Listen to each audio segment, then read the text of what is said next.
اعوذ باللہ من الشیطان الرجیم بسم اللہ الرحمن الرحیم۔ قصہ حابیل اور قابیل کا۔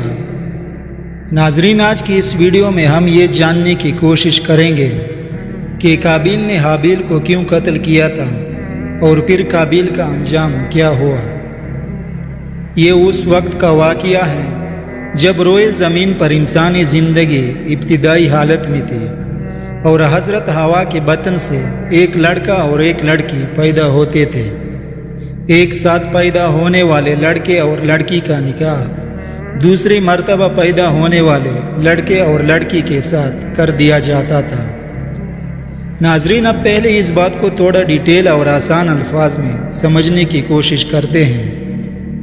حضرت حوا کے بطن سے ہر بار دو بچے پیدا ہوتے تھے، ایک لڑکا اور ایک لڑکی، اور اس وقت کا قانون اور دستور یہ تھا کہ جو پہلے سال لڑکا اور لڑکی پیدا ہوئے ہیں ان کا نکاح دوسرے سال پیدا ہونے والے لڑکے اور لڑکی کے ساتھ کیا جاتا، اور ایک ساتھ پیدا ہونے والوں کا آپس میں نکاح ناجائز اور حرام تھا۔ اب قابیل حابیل سے بڑا تھا۔ قابیل پہلے سال پیدا ہوا اور قابیل کے ساتھ جو لڑکی پیدا ہوئی اس کا نام اکلیمہ تھا، اور دوسرے سال حابیل پیدا ہوا اور حابیل کے ساتھ جو لڑکی پیدا ہوئی اس کا نام غازہ تھا۔ اب شریعت کے مطابق قابیل کی شادی غازہ سے ہونی تھی اور حابیل کی شادی اکلیمہ سے، اور اسی دستور کے مطابق جب حضرت آدم علیہ السلام نے قابیل کا نکاح غازہ کے ساتھ کرنا چاہا جو حابیل کے ساتھ پیدا ہوئے تھے، تو قابیل اس بات پر رضامند نہیں ہوا کیونکہ اکلیمہ غازہ کے مقابلے میں زیادہ خوبصورت تھی۔ تو حضرت آدم علیہ السلام نے قابیل کو سمجھایا کہ یہ اللہ تعالیٰ کا حکم ہے، لہٰذا تم یہ بات مان لو۔ اکلیمہ تمہارے ساتھ پیدا ہوئی ہے، اس لیے وہ تیری بہن ہے اور اس کے ساتھ تیرا نکاح نہیں ہو سکتا۔ مگر قابیل اپنی بات پر اڑا رہا اور بالآخر حضرت آدم علیہ السلام نے ان دونوں بھائیوں یعنی قابیل اور حابیل کو حکم دیا کہ تم دونوں اپنی اپنی قربانی اللہ کے حضور میں پیش کرو، اور جس کی قربانی مقبول ہوگی وہی اکلیمہ سے نکاح کا حقدار ہوگا۔ ناظرین، اس زمانے میں قربانی کی مقبولیت کی علامت یہ تھی کہ لوگ اپنی قربانیاں پہاڑ پر رکھ دیتے تھے اور آسمان سے آگ آ کر انہیں کھا جاتی تھی۔ قابیل کھیتی باڑی کرتا تھا اور حابیل جانور پالتا تھا۔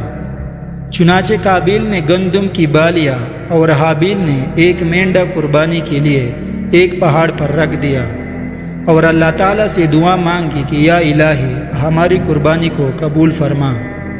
تو آسمان سے آگ آئی اور اس نے حابیل کی قربانی کو کھا لیا اور قابیل کی قربانی قبول نہیں ہوئی، جس سے قابیل کے دل میں حابیل کے لیے غصہ، حسد اور بغض پیدا ہو گیا، اور وہ حابیل سے کہنے لگا کہ میں تجھے مار ڈالوں گا کیونکہ تیری قربانی قبول ہو گئی ہے۔ تو حابیل نے قابیل سے کہا کہ اللہ تعالیٰ پرہیزگاروں کی قربانی قبول کرتا ہے، اگر تو میرے قتل کے لیے مجھ پر ہاتھ اٹھائے گا تو میں تجھ پر ہاتھ نہیں اٹھاؤں گا کیونکہ میں اللہ سے ڈرتا ہوں۔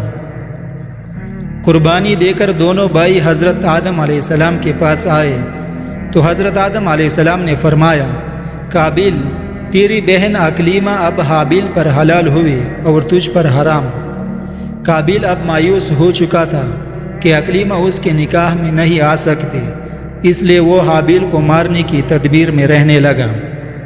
اس دوران حضرت آدم علیہ السلام جب مکہ چلے گئے تو ایک دن قابیل نے دیکھا کہ حابیل سو رہا ہے، تو قابیل سوچنے لگا کہ اسے کس طرح سے ماروں، کیونکہ اس زمانے تک کسی نے کسی کو نہیں مارا تھا، اور جب شیطان نے دیکھا کہ اسے قتل کرنے کا طریقہ نہیں آتا تو اس مردود نے ایک جانور پکڑا اور اس کا سر ایک پتھر پر رکھ کر دوسرا پتھر زور سے اس کے سر پر دے مارا، جس سے وہ جانور اسی وقت مر گیا۔ چنانچہ یہ ترکیب دیکھ کر قابیل نے اپنے بھائی حابیل کے ساتھ یہ ہی کیا اور زمین پر سے ایک پتھر اٹھا کر حابیل کے سر پر دے مارا اور اپنے بے گناہ بھائی حابیل کو قتل کر دیا۔ حابیل کے قتل کے بعد قابیل یہ سوچ کر بے حد پریشان ہوا کہ اب اس لاش کا کیا کرے۔ یہ روئے زمین پر کسی انسان کا پہلا قتل تھا، کیونکہ اس سے پہلے کوئی آدمی مرا ہی نہیں تھا۔ اس لیے قابیل حیران و پریشان تھا کہ بھائی کی لاش کو کیا کروں۔ چنانچہ وہ کئی روز تک بھائی کی لاش کو اپنی پیٹھ پر لاد کر پھرتا رہا۔ اللہ تعالیٰ کو اپنے اس نیک بندی کی لاش کی بے حرمتی منظور نہ تھی۔ چنانچہ اس جگہ پر 2 کوے آئے اور وہاں آ کر آپس میں لڑے، اور ایک کوے نے دوسرے کوے کو مار ڈالا، اور پھر زندہ کوے نے اپنے چونچ اور پنجوں سے زمین میں گڑا کودا اور اس میں اس مرے ہوئے کوے کو ڈال کر مٹی سے دبا دیا۔ کوے کو دیکھ کر قابیل اپنے اوپر ملامت کرنے لگا کہ میں اس کوے سے بھی گیا گزرا ہوں کہ اتنا بھی نہ کر سکا۔ اس طرح قابیل کو معلوم ہوا کہ حابیل کی لاش کو زمین میں گڑا کود کر دفن کر دینا چاہیے۔ چنانچہ اس نے ایک گڑا کود کر اس میں اپنے بھائی حابیل کی لاش کو دفن کر دیا۔ اب جب حضرت آدم علیہ السلام مکہ سے واپس آئے اور حابیل کو نہ پایا تو اس کو بہت تلاش کیا مگر وہ نہ ملا۔ لوگوں سے پوچھنے لگے۔ کسی نے جواب دیا کہ حابیل کچھ دنوں سے نامعلوم کہاں گیا ہے۔ حضرت آدم علیہ السلام نے حابیل کے صدمے میں کھانا پینا اور سونا سب ترک کر دیا اور شب و روز حابیل کے غم میں رہنے لگے۔ ایک روز آپ علیہ السلام نے خواب کی حالت میں دیکھا کہ حابیل الغیاث الغیاث پکار رہا ہے۔ حضرت آدم علیہ السلام نیند سے چونک کر اٹھے اور زاروں قطار رونے لگے۔ اسی وقت حضرت جبرائیل علیہ السلام آئے اور حضرت آدم علیہ السلام اور حضرت حوا کو حابیل کے قبر پر لے گئے۔ حضرت آدم علیہ السلام اور حضرت حوا نے قبر کود کر حابیل کو دیکھا کہ اس کا مغز نکلا ہوا ہے اور وہ خون سے آلودہ ہو رہا ہے۔ یہ حال دیکھ کر آپ علیہ السلام دونوں بہت زیادہ روئے اور حابیل کی لاش کو ایک تابوت میں بند کر کے اپنے مکان میں لا کر دفن کر دیا۔ اس وقت آپ علیہ السلام کے 120 بیٹے تھے، جن میں سے سوائے حابیل کے کوئی نہیں مرا تھا۔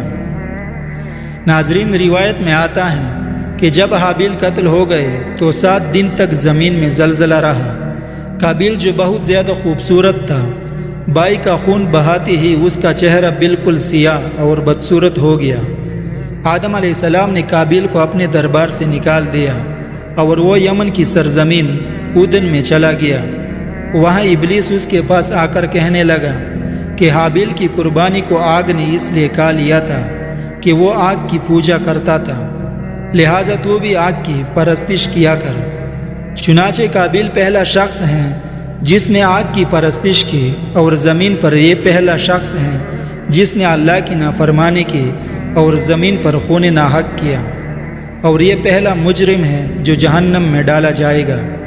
حدیث میں ہے کہ زمین پر قیامت تک جو بھی خون ناحق ہوگا اس کے عذاب کا ایک حصہ بوجھ اور گناہ قابیل پر بھی ہوتا ہے، کیونکہ اس نے سب سے پہلے قتل کا طریقہ ایجاد کیا۔ قابیل کا انجام یہ ہوا کہ اس کے ایک لڑکے نے جو کہ اندھا تھا اس کو پتھر مار کر قتل کر دیا، اور یہ بدبخت آگ کی پرستش کرتے ہوئے کفر و شرک کی حالت میں اپنے لڑکے کے ہاتھ مارا گیا۔ کسی بے گناہ کو قتل کرنا بہت بڑا جرم ہے۔ قابیل نے غصے، حسد اور بغض میں گرفتار ہو کر اپنے بھائی حابیل کو قتل کر دیا۔ اس سے معلوم ہوا کہ حسد، غصہ اور بغض انسان کے لیے کتنی بری اور خطرناک قلبی بیماری ہے۔ اللہ تعالیٰ نے قرآن کریم میں ارشاد فرمایا، جو شخص کسی کو بلا وجہ مار ڈالے جبکہ اس نے نہ کسی کو قتل کیا تھا اور نہ زمین میں فساد پھیلایا تھا تو گویا اس نے تمام لوگوں کو قتل کر دیا، اور جو شخص کسی بے قصور شخص کے قتل سے باز رہے گویا اس نے تمام لوگوں کو زندگی دی۔